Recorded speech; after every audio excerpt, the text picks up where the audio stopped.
Hello, everyone, and welcome to today's TradeTheChain.com AMA. We're joined here by my co-founders, Alex Massioli and Doug DeRosa, along with our Chief Community Officer and Director of Research, Nick Mancini. I'm Ryan Gorman, and let's get this started.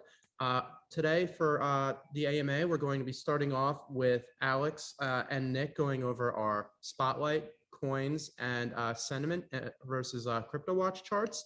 And then I'll go over a little bit about how funds are able to use sentiment as one of a handful of alternative data sets in order to gain an edge in the markets. But before we move on to those topics, I just want to remind everyone that this is strictly for informational and educational purposes only.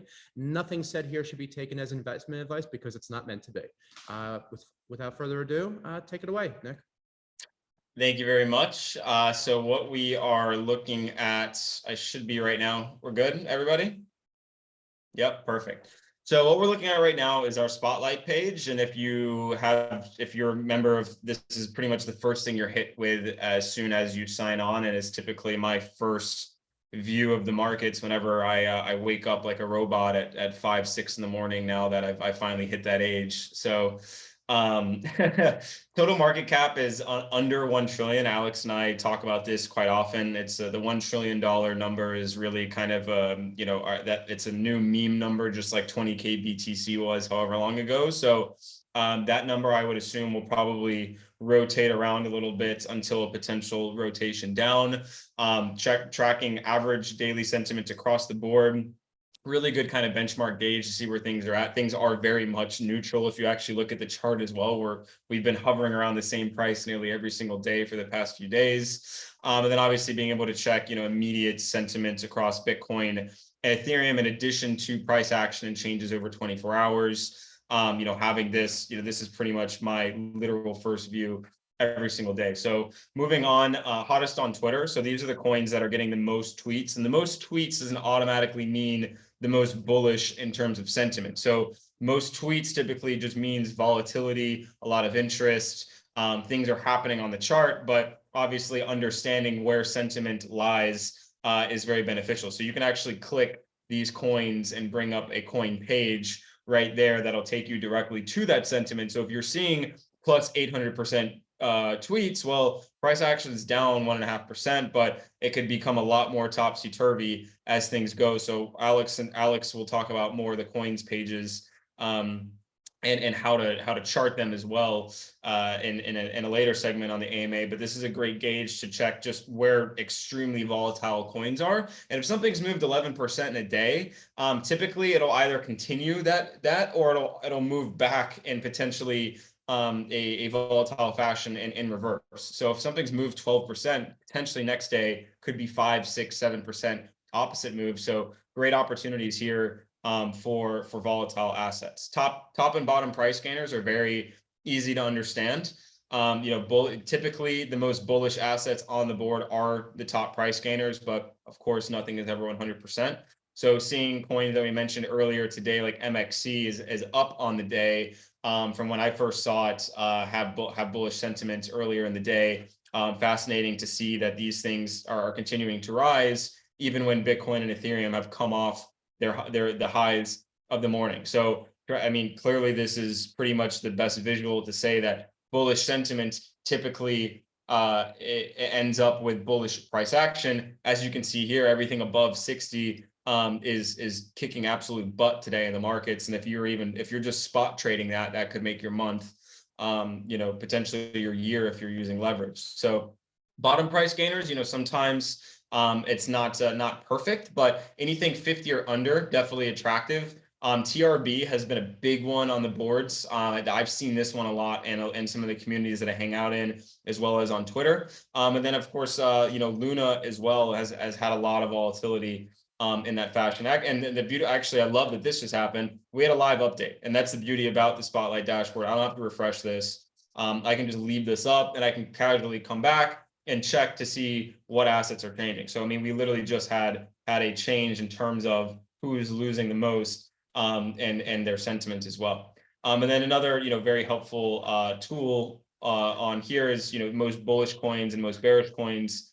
And as you can see here, it's not exactly 100%, but this one, if sentiment continues to maintain above 80, just because it's having one down day doesn't mean that it might not have a beneficial day later on if sentiment can continue to stay high. So fantastic signal there. If anything's above 70, I'm watching it.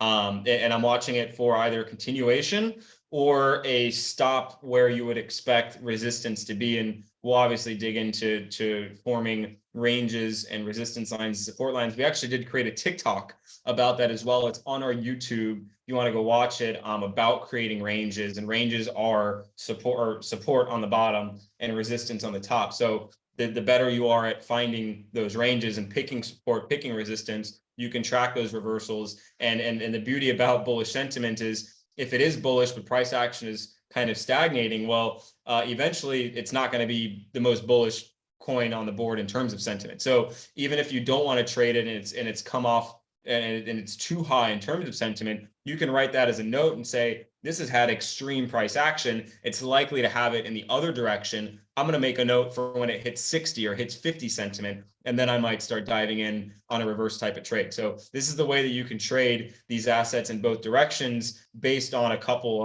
based on a pairing of sentiment along with technical analysis. So most bearish coins as well, exact same thesis. If something is 6 or 8 or 20, it's probably not going to be that way forever. And I'm looking at it, potentially for when that reversal may come. I think a really good example of this was AVAX. We shared AVAX had that horrible, accusation come out, and sentiment went to nearly, I think, 0, Alex, was it? It was like 0 or 1 or 2 or 3 or something like that. And if you would have sold at 0 sentiment, you would have probably sold the bottom. So just like in technical analysis, if something is extremely oversold, your RSI indicator is saying that it's at the absolute low end of the spectrum. Well, a reversal is probably on the horizon in some way, shape, or form. So if you're tracking these and you're saying sentiment is at an extreme on a high end or a low end, then you can trade that reversal or at least look for that reversal and see that in a different light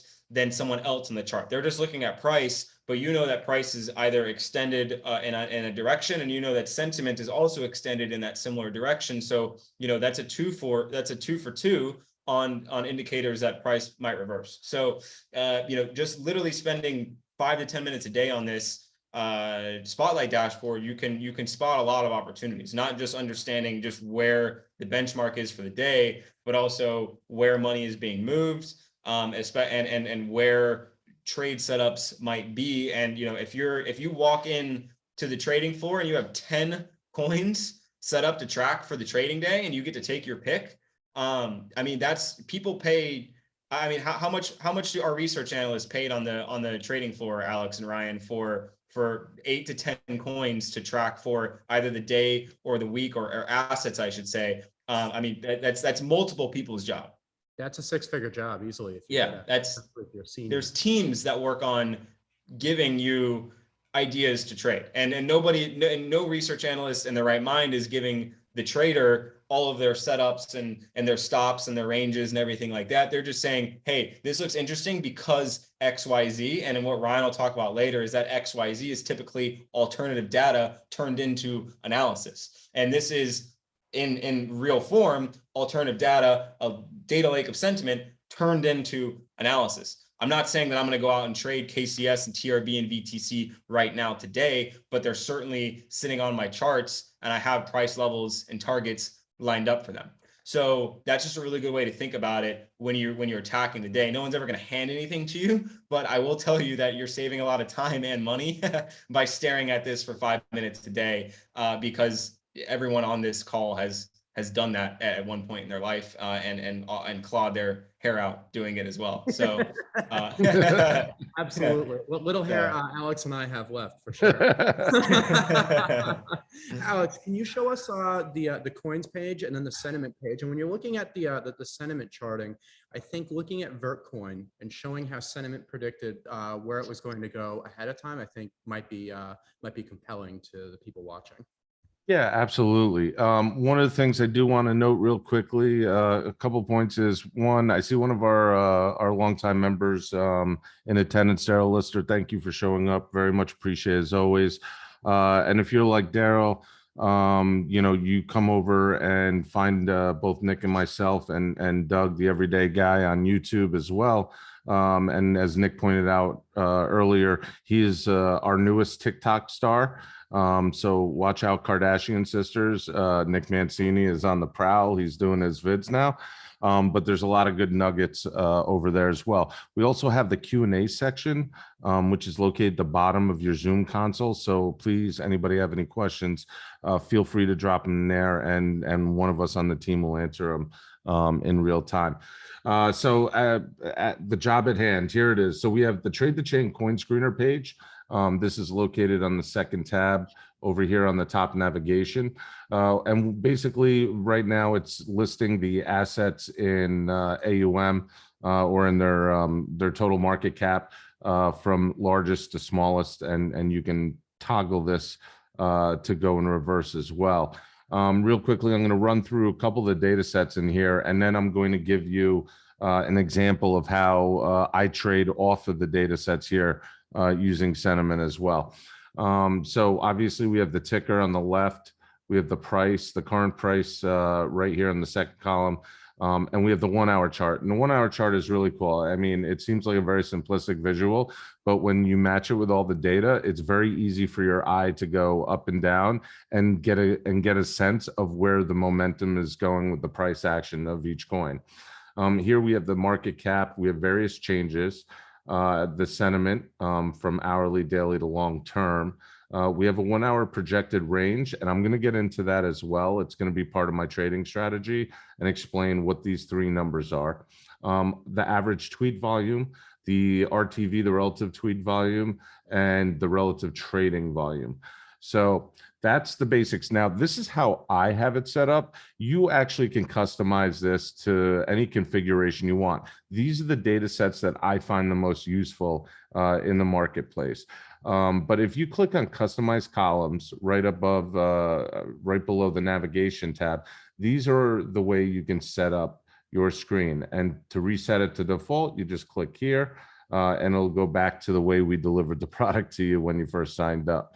But that's really interesting. A lot of Asian traders trade versus BTC price. A lot of US traders and European traders trade versus USD, and that's how I currently have it set up. Also, there's a search here. So if you want to search for one of the coins we have listed, let's say, one of, AVAX, we'll go to AVAX. So there you go, Avalanche. And it just brings it up on a singular basis. And then I'll get into how you go to the individual coin pages in a little bit. So back here, coin page. Now, one of the things I like to do, and people have heard this in the past, is I like to, if I want to do, let's say, an intraday scalp, and I want to see where momentum is going, there's this thing called the 1 hour projected price range located right here, okay? And by the way, if you click the question mark next to any of these columns, it'll show you what the definition is and how we got to it right here on the right-hand side. The 1 hour projected range is literally, let's see, I want to go from top to bottom. So I'm going to pick one up that has all the data parameters going together. So I want enough social media activity where we have a score to it. If we don't have a score to it, that's because we can't properly formulate with the amount of social media that's going through Twitter right now. So I really don't want to use that to make a basis for a trade. But let's take the Verge, for example. Now, I'm going to start at the 1 hour projection because I want to see if there's something that's enticing. Here, I have plus 14.26% at the top, and I have minus 9% at the bottom. Now, based on our proprietary sentiment scoring methodology, this is the scores where we are projecting the highest projection for the hour is going to be a plus 14% profit or a negative 9%. And then I look at the middle, number, which is positive 2.6, and that is a mean. So that's a mean off of the negative and off the positive numbers. And to me, it's heavy weighted towards the positive. So I like that off the bat. Now, this is also a rolling calculation. So this isn't static. A lot of people get confused that you're telling me, Alex, that this is going to be 14% 1 hour from now. No, the way it works is this is weighting the sentiment as it progresses through time. So between now and 60 minutes from now, that number could change. Okay. And so now I've lost the whole number. I should have had the Verge on, but let's go back here. We got the Verge right here. So see, you can see the number did change. It went from 14 to down to 12, and the negative actually increased to 10. Now, what else I like about this is the fact that relative tweet volume is up 104% in the trailing 24 hours, and relative trading volume is up 614%, and it's massive. So those two green numbers are going to be the first, my first conviction that I want to take a further look. From here, I'm going to go to the left. And when I go to the left, I can see that, let me just click on this coins page and make it its own. I can see here that the, oh boy, sorry. I lost it. Sorry, guys. The well-oiled trade the chain machine. No, it's the inability of Alex Massioli to do anything. Oh, here's the Verge. Okay. Number 6. So it changed again. So you see the dynamic. Now, if I wanted to make this not change, I wanted to put it in a static position, I would literally just click this star over here, folks, and it would take it to my favorites filter, which is located up here. And I can hit that button and it'll always stay the same. But here, I'm now looking to the left. I'm doing this for intraday. So I see a daily sentiment of bullish, 69 score. That's pretty good. If it's around that 70, I'm getting kind of excited. All right. Now, when I go down to the daily, I see a neutral of 52. Okay, that's pretty cool. It's market neutral right now. And then I look at the 30-day. We're negative 8.23%. We look at the week. We're positive 4%. And we're looking at 24-hour, we're positive 14%. There might be some runway left in here, and I'm thinking there is, okay, from these numbers. Now, the 1 hour, I'm not too concerned about, with the exception that it's very close to a neutral percentage price game. It could be a little negative, it could be a little positive, but it's showing me that it's not necessarily seesawing right now. Then we go over to where I clicked on before, and we could take a look at sentiment. Now, we look at daily sentiment on the hourly basis, and you can see here what's happening. There's been some spikes. We look on the 7-day and switch it over to the daily sentiment, and I can see that sentiment is rising. Price has risen sharply with that sentiment. And this looks like it might be able to eke out a little more, maybe a nickel, maybe 8% on an intraday scalp. This is part of Nick's category, but this is where we go for confirmation of when we want to trade, and we go over to the technical side. I'm expanding on this coins page a little bit, but if you click from price sentiment to Crypto Watch, which is a Kraken owned analytics company, which we partnered with for the integration on this, you have full TA capabilities. You have all your favorite analysis instruments right here. You know, for all you TA guys out there, this is where you go to get the conviction. And if the TA is making sense to you, I've already liked the sentiment on it. That's when you go to execute your trade. One thing that I thought was compelling this week, Alex, before you know, Bitcoin circled the drain after Powell's comments, you can see a clear indication on the 7-day sentiment chart where our members, our community, was able to see that Bitcoin was going to head south. See that sentiment heading south well before, like almost 24 hours before the bottoming, so to speak. Yep. And a lot of them were talking about it, and many were able to hedge. and they were either able to protect the value of their holdings or then use this as an indicator to potentially short Bitcoin, which after what Powell said was kind of a no-brainer, right, in retrospect. And it's a that's very true, Ryan. It's a very dynamic instrument as well, what you have in front of you. So you're seeing this play out in real time. So you can monitor this in a rolling capacity. One thing I'm also going to leave everybody with, and we can dig into this in another episode, is one of the things I use this particular dashboard as well for some of my mid to long hodls. And what I'll do there is I'll go over to long-term sentiment, and I'll try to I'll toggle it down to where the bottom sentiment signals are. And you can see like Elron, very bearish, Neo, very bearish, some of these. Now, some of my favorites might come down here. And when they do, this is where I see low sentiment and very negative, let's call it price action. This is where I want to ladder into a couple of my long-term things, right? I'm not so concerned about price within the month or within an 8-week time frame. So this would look optimal to me. Will it go down a little? Yeah, it might. Will it go up? Sure. But the thing is over time, I want to try to get the best entry I possibly can. So I'll go through here and toggle from the bottom up and try to grab. I mean, we got Dash with bearish sentiment, Theta Network with bearish sentiment, Spell, which had a run with bearish sentiment. These are where I go to pick some of my favorites. I do this as well in the equities market. Lots of times I'll go to the bottom of the S&P 500 list and I'll start picking up companies, tickers that I know that I like and have traded in the past, and start picking those up on sale. So not to bore everybody to death, but that's really a very quick take on how I look at the dashboards every single day. And, I would say an additional line. What am I looking for? Row. Jesus, I get column is what I'm looking for. An additional column to sort by on the Trade the Chain dashboard is trading volume. And Yes. Alex and I have talked about this before. Alex, maybe if you want to pull the chart, pull your page back up. So trading volume is fascinating in the sense that the old adage goes, you have to have growing trading volume to support growing price action.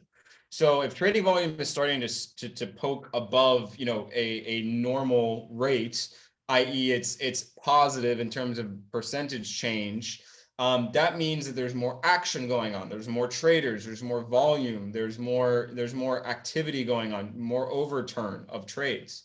That means that there's price action is likely moving in probably a high beta fashion compared to how it typically moves. So I'm not saying go and trade the top asset. Maybe Verge, actually in this scenario, Alex, you brought up a coin that is the highest trading volume. Now, I'm not saying that I wouldn't. It's just I typically don't go for the extreme highs, but plus 600%, high bullish sentiment. Potentially, the large caps want to make a little push. That's a great play. But when we look down, MXC was big. Luna, which it was flying. Look at that trading volume. Kava, another one I know, Nano, TRB was flying to the downside with plus 150% trading volume. So you can see that, if you catch the trading volume early, meaning when it's at 10, 20, 30, 40%, you can catch moves before the trading volume starts getting up to the top 5 of the list. And you can see how high MXC is. You can see how low TRB went. You can see how high XVG went. So that's a really good metric to use to spot coins that are on the move as well. It is. And definitely good point. Just to go back to a point you were making earlier, Alex, about when you're looking to buy long term, you don't care about the intraday or intra-week price action. And a number of studies have shown that even if you buy an asset while it's still on the way down, you tend to make more money over the long term than if you try to time the bottom and end up buying it either on the way up or just weeks later than you should have, even if you lose like 1 or 2% or even 5% at the onset. So Absolutely. Yeah, DCA. Yeah, exactly. Don't worry about losing money in the short term. Worry about where you think it's going to be in a month, 6 months, a year, 2 years. Stick to your thesis, right? Yeah, no, and you see a lot of people doing exactly what you just said, where they DC up into a coin, right? They're like, okay, the coin's going up, but I'm going to dollar cost average into my long hold, and that's fine. One of the things that I really love to do is I like to dollar cost average down.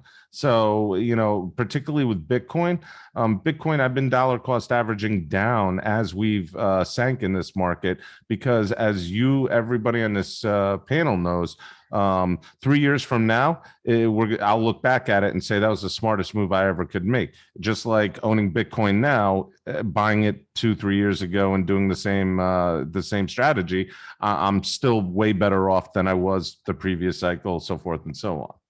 Oh, exactly. I mean, when you're looking at Bitcoin, a lot of the hedge fund managers I talk to and a lot of the asset managers I talk to, they talk about how this is an amazing opportunity to buy Bitcoin. It may go down from here, but at these price levels, we aren't likely to see that for a long time because you have so many institutions getting in. You have so many more venture funds and hedge funds, and BlackRock just launched support for Bitcoin for all of its clients, which are like sovereign wealth funds and pensions and endowments and insurances and corps and all that. And this could be the last, if not one of the last opportunities to get in now. So if you're buying on the way down, Alex, a year from now, 2 years from now, we're not likely to be at these price levels. We're likely to be much higher. So I think you're doing the right thing, Nick. If you're doing it, you're doing the right thing, and anyone else watching is doing the right thing. And just to get into what I mentioned at the top and what Alex alluded to, these professional money managers, asset managers, be they at large firms or small boutique shops, they all use alternative data sets. Sentiment is one of them. They can also use weather data. They can use all kinds of things. And the idea here is that by using non-traditional alternative data sets, you have more inputs and they give you even more visibility, more of a view. They shine more light into what's underpinning the markets, what's driving price action. And this isn't just about catching assets on the way up or just before they moon, as some people say, so they can get their Lambos. It's about finding out or having an educated point of view on when assets may go down. So, you can protect your holdings, right? Risk management is the difference between a professional money manager and a basement trader or a bull market trader. And Trade the Chain doesn't just help you make profits, it can help you preserve them as well if you know what to look for. And we have so many more AMAs coming up. We're going to be doing this weekly, and we can show where members of our community found entry points or exit points and give illustrations on how they were able to either make profits or save their profits going forward. As someone who literally worked on alternative data at a large bulge bracket bank and worked with sentiment data and weather data, I can 100% tell you that what Ryan said is 100%. I literally remember talking to satellite companies about their weather data and how traders actually mold that to trade farm futures, like corn and all the other things oil that I can think of right now. By looking at oil futures, by looking at what's going on out in the Gulf of Mexico, or by hurricanes or what have you. Oh, they were literally paying for satellite data to measure the shadows on oil drums in various regions to see how much oil was in the drums so that they could bet on quarterly and monthly price action. They were taking pictures of cars in like Walmart and Target and counting up the averages and, basically benchmarking across various shopping times and to track and guesstimate progress and success or lack thereof. I still use it to a degree. I mean, whenever it floods in Kentucky, I don't buy Doge. Yeah, no, Alex no one else does that. Alex sent me a picture of a sundial the other day and said, "Is Bitcoin going down?" ? Okay, so we do technical analysis differently, all right, Nick? I mean, whatever works, right? There's no one way to skin a cat. There's a million ways to skin a cat. And just because something works for us doesn't mean it'll work for you, and vice versa, right? This should just be one of many tools in your tool belt that help you achieve whatever objectives you have set out through the risk tolerance parameters you've created. 100%. Couldn't agree more. And the reason, folks, you don't see Doug saying too much today, he's one of our partners, but he's the everyday guy. So he has a lot to say on the YouTube channel when it comes to everyday economic living for the regular people. But trust me, he's just quietly enjoying the breeze right now. Well, I'm at the campfire right now. I would add, though, just a great example of sentiment signals is the movie Trading Places. When you think about that, that was something that was an audible sound, and then people heard that noise and they got excited. And it, like you said, it goes up to a certain point, and then that sound shifts, and then people trade against that. But that's a great example of how people use the noise of the crowd, so to speak, and either trade with it or trade against it. So if you remember Billy Ray Valentine and the Duke and Duke brothers, that's a great example of sentiment signals. So, hey Nick, we have a great question for you from one of the viewers. Well, they want to know if you'll read their palm to see where crypto is going. I remember doing that back in grade school. I was never very good at that, so that's why I stuck to the data. All right, very cool, guys. I mean, this like Ryan said, you're going to see our faces on a weekly basis on this. I know it's bad enough you see us our faces daily, you know, across all the social media, but we appreciate, and our goal is to really educate everybody as much as possible. That's why we have our free actionable newsletter, which you can go to tradechain.com and sign up for. That's you know, a highly actionable, great multi-content subject newsletter that goes out every day with a deep dive on Mondays, and then coins on the move on Thursdays, and daily important news alerts and listings during the week. So guys, thank you very much for watching us. This will be posted on YouTube in a recorded fashion tomorrow for everybody who's missed it. And ever you have any questions, join us every Wednesday, 5:00 p.m. Eastern time, and we'll answer your questions live. So for now, thank you very much, guys. We'll see you tomorrow on the tubes. Thanks, everyone.